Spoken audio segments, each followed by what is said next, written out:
I'm really pissed at the way the press is reporting coronavirus. Okay, here's what the headlines are saying. The headlines are, oh my God, there's tens of thousands of more cases than we knew. There's so many more coronavirus infections. The headline should be, in spite of there being many, many tens of thousands of more cases, it's milder than we ever knew and only 300 people have died. Worry about the flu. That will kill you. You think that's way worse? Influenza is way more likely to kill you. Way more. Get your flu shots. Is that right? In spite of this being milder and more widespread than we ever knew, the press is misreporting this and it pisses me off. Up until recently, coronaviruses were like mild things. They were just common cold. Just next slide. In fact, those are all different kinds of viruses. The ones with the red circle around them are the 4 viruses that cause the common cold. That was until 2002. Then we got a big surprise. And the surprise was, next, is that we had the severe acute respiratory syndrome, and that was SARS.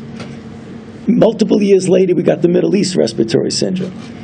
But a story that you may remember, next slide.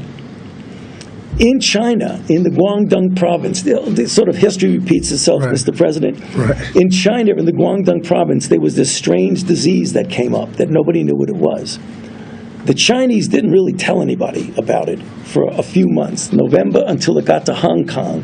When it got to Hong Kong, and this is what happened. There were 8,000 cases, 774 deaths, and that's how I get the number that I've been telling you, that the mortality of SARS was about 9 to 10%. If you do that math, that's what it is. Wow. Right. Next slide. The other one is the MERS coronavirus, which was the one that was in Saudi Arabia. That was also from an animal reservoir. Next has shown that while COVID-19 is more transmissible, it's not as deadly as recent outbreaks like SARS in 2003 and MERS in 2012. The report published details of more than 44,000 confirmed cases in China, the biggest study since the outbreak began. The findings put the overall death rate of COVID-19 at 2.3%. There were no cases of mortality for children under 9 in the study, while those from ages 10 through to 39 had a 0.2% mortality rate. Ages 40 to 49 had a 0.4% mortality rate.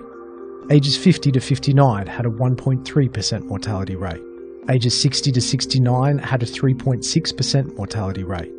Ages 70 to 79 had an 8% mortality rate. Ages 80 plus had a 14.8% mortality rate. Looking at the sex ratio, men are more likely to die with a 2.8% mortality rate compared to women with a rate of 1.7%. Diamond Princess cruise ship, which is where my next guest contracted the coronavirus. Joining me now is Carl Goldman. He was a passenger on that ship and is now under quarantine at the University of Nebraska Medical Center. Carl, how are you feeling, my dear? My goodness, sorry about what you've been through. How do you feel? Thanks, Laura. It's been a bit of an ordeal, but I feel fine. This virus for me was pretty light, about equal to a very, very mild cold. And today I'm feeling fine. Unfortunately, I'm still testing positive, and so I'm going to be stuck here for a while longer. So, Dr. Drew, are we overreacting? Yes. Yes. Yes. I'm hearing this from doctors left and right. Yes, and we are not overreacting. The press is overreacting, and it makes me furious. The press should not be reporting medical stories as though they know how to report it. If we have a pandemic, I won't know how to tell that we're actually having a pandemic because everything is an emergency. People that are infectious disease specialists, the CDC, the epidemiologists, need to take this very seriously. The press needs to shut up because you're more likely to die of influenza right now. We know that if you are older, if you have medical comorbidities such as diabetes, heart disease, or lung disease, you are at higher risk. But I want to give you some perspective really quickly. 18,000 people have died of the flu in this country this year so far. And as you mentioned at the top, 11 people have died from coronavirus. And while our hearts go out to each and every family who's lost an individual, it's important that we keep things in perspective and we recognize that we can do 250 people a month die from aspirin. That's 10 times the amount of coronavirus. Look at iatrogenic deaths, 20,000. This means deaths from medical treatment, whether it's mistakes from surgery, medication, or getting some infection in the hospital that you die. 20,000 people a month die from this. And this is just in the United States. And these other ones are global, okay? Check this out. The flu, influenza, 38,000 people a month die from influenza. Look, compare this to the coronavirus. It doesn't even compare. But the news is blowing this so far out of proportion. Why don't they talk about this or even that? There's a little bit of a distortion of what they should be emphasizing. And also, all the stress that's created from the news and the panic is going to cause people to get in car accidents and increase this rate, not to mention more stress for the heart.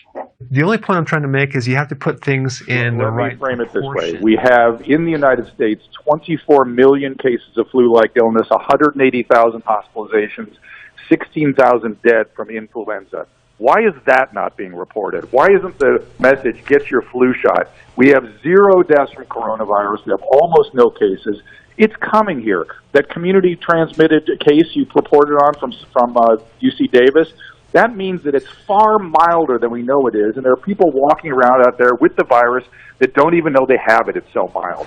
So it's going to be much more widespread than we knew. It's going to be much milder than we knew.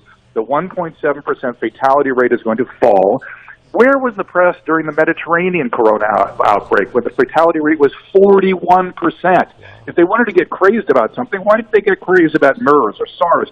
This is an overblown, press-created hysteria. What do you think about face masks? Well, it's important for folks to know that face masks are not recommended for the general public. There are 2 things people should know. Number one, if you wear a face mask and you're not wearing it properly, you're going to be more likely to touch your face, and you can actually increase your risk of getting a respiratory disease like coronavirus or flu. Number 2, when people hoard masks, they are not available for healthcare providers who actually need them. So my advice to folks, stop buying masks. If you're part of the general public, leave them for the healthcare providers so they can take care of people who are sick. Overreacting Yes. Yes. Yes. I'm hearing this from doctors left and right. Yes, and we are not overreacting. The press is overreacting, and it makes me furious. The press should not be reporting medical stories as though they know how to report it. If we have a pandemic, I won't know how to tell that we're actually having a pandemic because everything is an emergency. People that are infectious disease specialists, the CDC, the epidemiologists, need to take this very seriously. The press needs to shut up.